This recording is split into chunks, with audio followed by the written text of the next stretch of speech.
आखिर क्यों दिया राम ने लक्ष्मण को मृत्युदंड। ये घटना उस वक्त की है जब श्री राम लंका विजय करके अयोध्या लौट आते हैं और अयोध्या के राजा बन जाते हैं। एक दिन यम देवता कोई महत्वपूर्ण चर्चा करने श्री राम के पास आते हैं। चर्चा प्रारंभ करने से पूर्व वो भगवान राम से कहते हैं कि आप जो भी प्रतिज्ञा करते हो उसे पूर्ण करते हो। मैं भी आपसे एक वचन मांगता हूँ कि जब तक मेरे और आपके बीच वार्तालाप चले तो हमारे बीच कोई नहीं आएगा और जो आएगा उसको आप मृत्युदंड देंगे।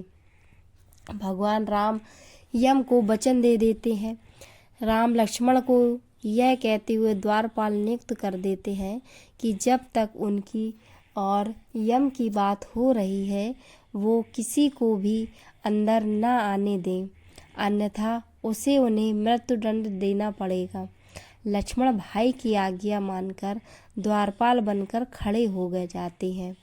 लक्ष्मण को द्वारपाल बने कुछ ही समय बीतता है। वहाँ पर ऋषि दुर्वासा का आगमन होता है।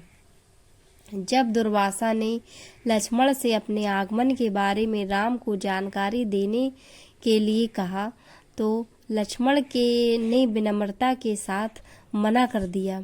इस पर दुर्वासा क्रोधित हो गए तथा उन्होंने संपूर्ण अयोध्या को श्राप देने की बात कही। लक्ष्मण समझ गए कि ये एक विकट स्थिति है जिसमें या तो उन्हें रामाज्ञा का उल्लंघन करना होगा या फिर संपूर्ण नगर को ऋषि के श्राप की अग्नि में झोंकना होगा।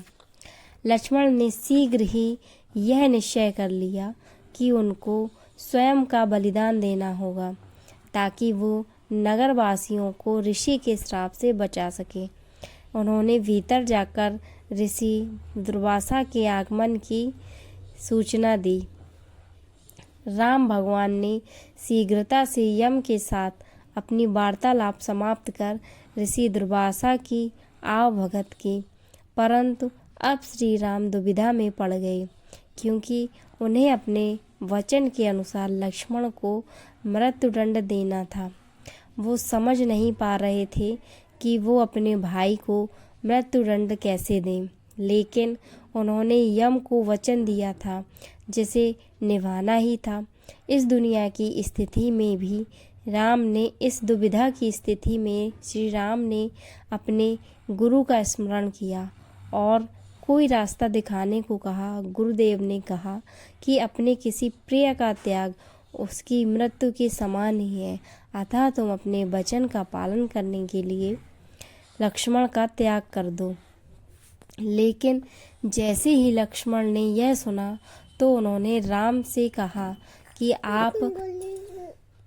आप भूल कर भी मेरा त्याग नहीं करना। आपसे दूर रहने से तो यह अच्छा है कि मैं आपके वचन की पालना करते हुए मृत्यु को गले लगा लूं। ऐसा कहकर लक्ष्मण ने जल समाधि ले ली।